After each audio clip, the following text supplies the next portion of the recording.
కండరాల గాయంతో భారత్తో జరిగిన రెండో వన్డేకు దూరమైన England player Jacob Bethell series మొత్తానికి దూరమయ్యాడు.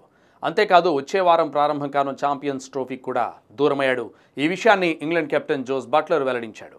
కాగా భారత్తో తొలి వన్డేలో బెథెల్ హాఫ్ సెంచరీతో రాణించాడు. జాకబ్ బెథెల్ గాయంతో దూరం కావడం బాధాకరమని ఇంగ్లాండ్ కెప్టెన్ బట్లర్ వ్యాఖ్యానించాడు. ఇక ఈ నెల 19 నుంచి ఛాంపియన్స్ ట్రోఫీ ప్రారంభం కానుంది. ఇంగ్లాండ్ తన తొలి మ్యాచ్లో వన్డే ప్రపంచ కప్ 2023 విజేత ఆస్ట్రేలియాతో ఈ నెల 22న తలపడనుంది.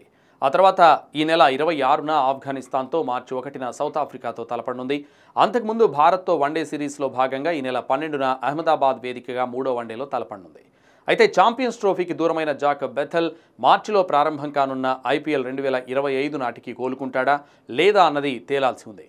ఒకవేళ కోలుకోకపోతే మాత్రం RCBకి గట్టి షాక్ తగిలినట్టే. ఎందుకంటే IPL 2025 మెగా వేలంలో రాయల్ ఛాలెంజర్స్ బెంగళూరు ఏరికోరి మరీ ఇతన్ని తీసుకుంది. బ్యాట్ బంతితో రాణించే బెథెల్ కోసం గత సీజన్లో రాణించిన విల్ జాక్స్ను సైతం వదిలేసింది RCB. IPL 2025 మెగా వేలంలో RCB 2.60 కోట్లు వెచ్చించి బెథెల్ను కైవసం చేసుకుంది. లెఫ్ట్ హ్యాండర్ అయిన బెథెల్ మిడిల్ ఆర్డర్లో కీలకంగా మారతాడని RCB భావిస్తోంది. Kohli, Phil Salt, Rajat Patidar, living stone వంటి రైట్ హ్యాండ్ ఆటగాళ్లు RCBలో ఉండగా లెఫ్ట్ హ్యాండర్ కావాలనే ఉద్దేశంతో బెథెల్ను తీసుకుంది. కానీ ప్రస్తుత పరిస్థితుల్లో అతడు IPL ప్రారంభంలోపు కోలుకుంటాడా లేదా అన్నది తేలాల్సింది. అయితే ఈ IPL 2025 మార్చి 21 నుంచి మే 25 వరకు జరగనుంది. ఒకవేళ బెథెల్ దూరం అయితే జూనియర్ ABD డివాల్డ్ బ్రేవిస్ను RCBలోకి తీసుకోవాలని ఫ్యాన్స్ కోరుతున్నారు.